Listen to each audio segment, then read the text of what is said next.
Leicester's unprecedented title triumph made mugs of all of us, according to Premier League chief Richard Scudamore. The 5,000-to-1 outsiders beat bigger rivals Tottenham, Arsenal, Manchester City, Manchester United and Chelsea to land their first top-flight title. It's probably the biggest sporting story ever and the biggest sporting achievement ever, Scudamore said. Nobody saw it coming, and even when it was halfway through the season nobody said it could be sustained. Scudamore, who negotiated next season's record £5.1 billion television rights deal, added in an interview with BBC Sport that Leicester 2016 would stand as a landmark moment in British sport. "We don't know what the future holds because we've all become completely hopeless at predicting anything, including the bookmakers and everybody else, because this one nobody saw coming," he said. "It's made mugs of all of us, and that is just the most fantastic feeling. If the bookmakers had it as a 5,000-to-1 event, you would imagine you should achieve these type of things once every 5,000 years.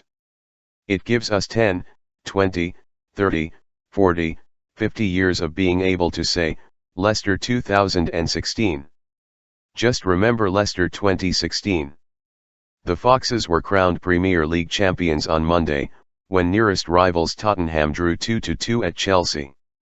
It marked the culmination of an incredible run for the East Midlands club, who were only spared relegation last season thanks to a brilliant sequence of results over their final 9 games. "Of course, you can't compare it with other stories," said Scudamore. "You can't compare it with all Sir Alex Ferguson's achievements, you can't compare it with the Sergio Aguero moment, you can't compare it with the Arsenal unbeaten season because they're different things. You're comparing apples with pears. But in terms of an overall story, as an overall achievement, it is absolutely the best. Ferguson won the Premier League 13 times while managing Manchester United. Aguero scored a stoppage-time winner as Manchester City took the title in 2012 while Arsenal were unbeaten in the 2003-04 top-flight season.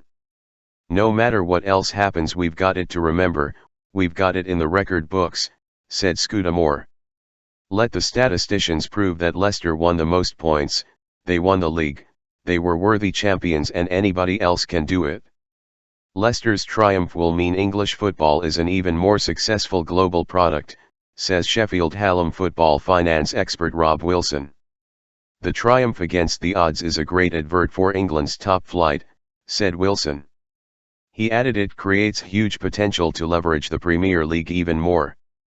Leicester are set to make £150 million next season from prize money, Champions League participation cash, and increased match-day revenues from ticket and hospitality sales. The Foxes have spent just £57 million on their squad, compared with the £320 million Manchester United have spent on player transfers in the past 3 seasons.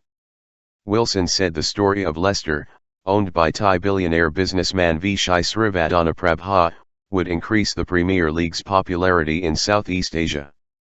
Scudamore added, "I think this will be very good for us around the world. When you look at other European leagues and who's likely to win those leagues, nothing like this really happens elsewhere. The Premier League is a great British export." Manager Claudio Ranieri said the club would continue to build next season. Speaking from Leicester's training ground, where the players were also gathered following a late-night celebration at striker Jamie Vardy's house, the Italian was asked if his side could win the league again next year. "No.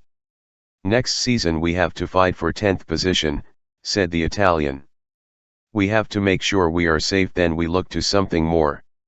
When I came here the objective was to create a solid foundation and build together," Ranieri told Sky Sports. "This season is out of our project, but our foundations are very solid and we want to do our best. We don't want to sell anybody.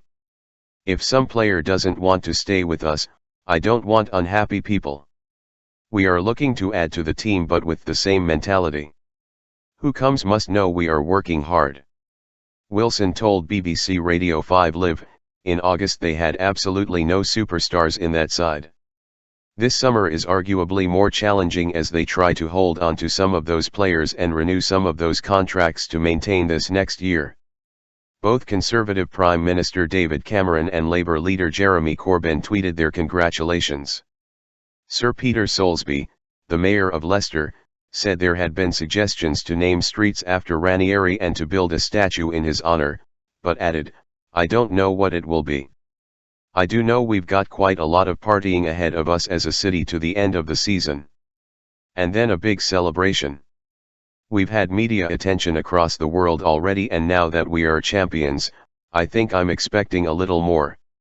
Cleaners took to the streets of Leicester at 6 o'clock BST to sweep up after the revelry, after thousands of people spilled out onto the streets in celebration.